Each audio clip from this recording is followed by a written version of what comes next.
প্রধান বিচারপতি হিসেবে শপথ নিলেন জুবায়ের রহমান চৌধুরী। রোববার বঙ্গভবনের দরবার হলে দেশের ২৬তম প্রধান বিচারপতি হিসেবে তাকে শপথ পাঠ করান রাষ্ট্রপতি মোহাম্মদ শাহাবুদ্দিন। এ সময় প্রধান উপদেষ্টা ডক্টর মোহাম্মদ ইউনূসও উপস্থিত ছিলেন। মেহেদী হাসানের রিপোর্ট।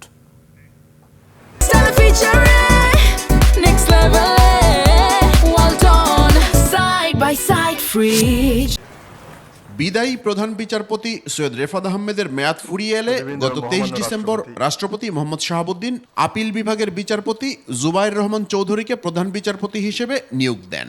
সেই আনুষ্ঠানিকতা সম্পন্ন করতেই বঙ্গভবনে এই আয়োজন।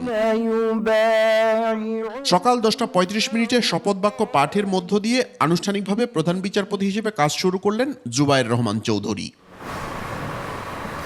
প্রধান উপদেষ্টা সহ উপদেষ্টা পরিষদের সদস্য, বিচারপতি, ৩ বাহিনী প্রধান এবং সুপ্রিম কোর্টের আইনজীবীরা উপস্থিত ছিলেন। শপথ অনুষ্ঠান পরিচালনা করেন মন্ত্রিপরিষদ সচিব ডক্টর শেখ আব্দুর রশিদ। সকলের প্রতি আইন পেশায় দীর্ঘ অভিজ্ঞতা সম্পন্ন জুবায়ের রহমান চৌধুরী ১৯৮৫ সালে জেলা জজ আদালতে আইনজীবী হিসেবে তালিকাভুক্ত হন।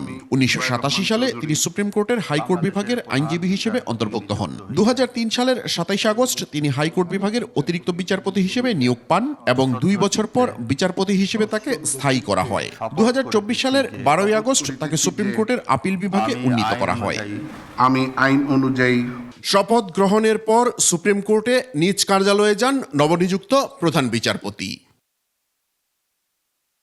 মেহেদী হাসান, ২১ টেলিভিশন, ঢাকা।